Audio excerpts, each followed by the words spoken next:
50 साल का वासना से लिप्त राजा मालिन से बोला, तुम अभी अपने घर जाओ और उस स्त्री को मेरे सामने हाजिर करो। मालिन अंबिका के पास गई और उसे राजा भानु प्रताप का हुक्म सुनाया। अंबिका ने ये कहते हुए मना कर दिया कि मेरा राजा के पास क्या काम, पर मालिन थोड़े ही न राजा के हुक्म को फेर सकती थी। वो कह सुनकर विनती करके अंबिका को राजमहल ले गई। जब राजा ने अंबिका के रूप और सौंदर्य को देखा तो वो उस पर मोहित हो गया। उसकी कोई भी रानी इतनी सुंदर और गुणवान नहीं थी। राजा ने तुरंत अंबिका को अपने महल में भिजवाने का हुक्म दे दिया। अंबिका ने विनती करते हुए राजा से कहा, हे राजन, आप तो इस नगर के मालिक हो, इस नाते से आप तो मेरे पिता के समान हुए, फिर आप मुझे अपने महल में कैसे रख सकते हैं? राजा भानु प्रताप बोला, तुम हमारे नगर की नहीं हो, इसीलिए हम तुम्हारे पिता नहीं हो सकते। तुम्हें हमारे महल में रहना ही पड़ेगा। जब बहुत समझाने पर भी राजा भानु प्रताप नहीं माना तो अंबिका ने कहा कि महाराज, मैं एक विवाहिता हूँ, मेरे पति ने मेरा त्याग कर दिया था। एक विवाहिता स्त्री के साथ रहने से आपको भी पाप लगेगा। आप मुझे 6 माह का समय दे दीजिए।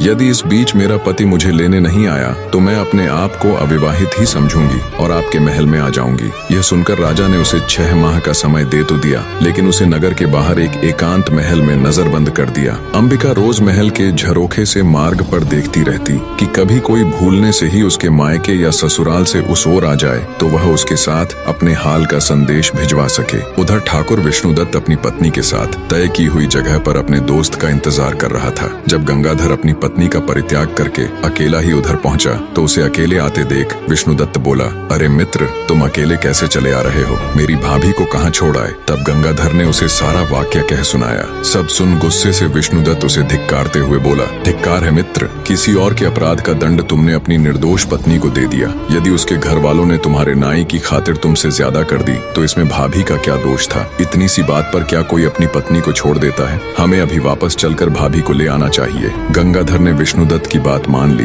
विष्णुदत्त ने अपनी पत्नी को पास ही एक गांव में ठहरा दिया और स्वयं गंगाधर के साथ उसकी पत्नी अंबिका को लाने के लिए निकल पड़ा। बने रहे।